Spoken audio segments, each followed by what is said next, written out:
વડાપ્રધાન શ્રી નરેન્દ્રભાઈ મોદીના નેતૃત્વમાં નાણામંત્રી શ્રીમતી નિર્મલા સીતારમણજીએ રજૂ કરેલું મોદી 3.0 સરકારનું બજેટ વિકસિત ભારત 2047ના સંકલ્પને પાર પાડવામાં નવી ચેતના આપનારું બજેટ છે। વડાપ્રધાન શ્રી નરેન્દ્રભાઈ મોદીએ આ વર્ષે માં લક્ષ્મીની સૌ પર કૃપા વરસાવનારું બજેટ હશે તેવી અપેક્ષા દર્શાવી હતી। આ અપેક્ષા દેશની જનતા જનાર્દનની ખાસ કરીને ગરીબ અને મધ્યમ વર્ગોની પાર પાડતા આ સિટીઝન ફર્સ્ટ બજેટમાં ફળીભૂત થઈ છે। આ બજેટને સમગ્ર ગુજરાત વતી હું આવકારું છું। આ બજેટની મહત્વપૂર્ણ વાત એ છે કે હવે વાર્ષિક 12 લાખ રૂપિયા સુધીની આવક ધરાવનારાઓને ઇન્કમ ટેક્સ ભરવામાંથી મુક્તિ મળી છે। દેશના મધ્યમ અને ઉચ્ચ મધ્યમ વર્ગને આ એક મોટી રાહત છે અને તે માટે વડાપ્રધાનશ્રીને ખૂબ ખૂબ અભિનંદન પાઠવું છું।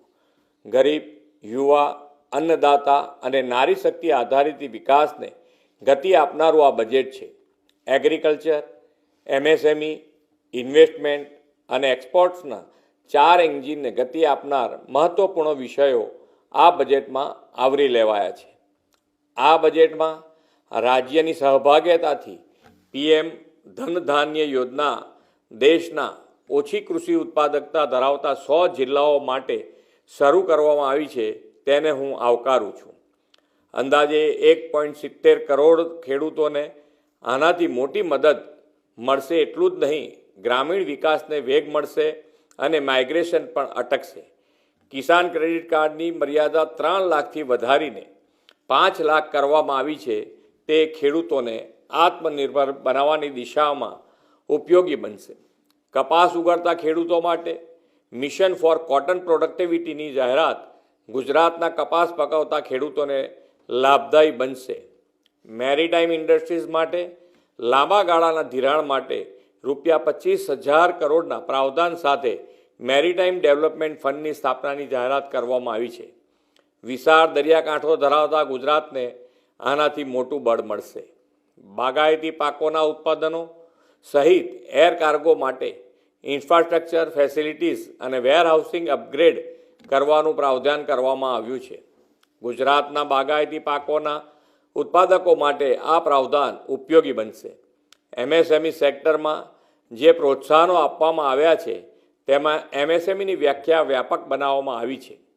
ગુજરાતના એમએસએમઈને આનાથી વિસ્તૃત બનાવવામાં ફાયદો થશે। એટલું જ નહીં, 5 લાખ મહિલાઓ, અનુસૂચિત જાતિ અને અનુસૂચિત જનજાતિના ઉદ્યોગ સાહસિકોને પ્રોત્સાહનથી એમએસએમઈ સેક્ટરમાં મહિલા સહભાગિતામાં વધારો થશે। ગ્રોથ હબ તરીકે શહેરોનો સર્જનાત્મક પુનર્વિકાસ અને પાણી અને સ્વચ્છતા માટે અર્બન ચેલેન્જ ફંડ સ્થાપવાની બાબત શહેરી વિકાસ માટે મહત્વપૂર્ણ બનશે।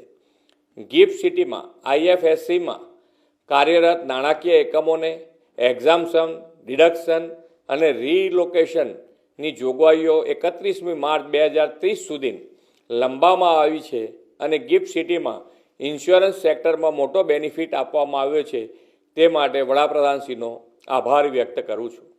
ગુજરાત દેશના વિકાસના ગ્રોથ એન્જિન તરીકે વિકસિત ભારત 2047માં પણ અગ્રેસર રહેવા સજ્જ છે। વિકસિત ભારત 2047 માટે દેશના રાજ્યોમાં સંપૂર્ણ વિકસિત બને તેવી નેમ વડાપ્રધાનશ્રીએ રાખી છે। આ નેમને સાકાર કરતું સર્વગ્રાહી અને તમામ સમાજોના સૌ વર્ગો માટે લાભદાયી બજેટ આપવા માટે આદરણીય વડાપ્રધાનશ્રીનો અને નાણામંત્રીનો હૃદયપૂર્વક આભાર વ્યક્ત કરું છું।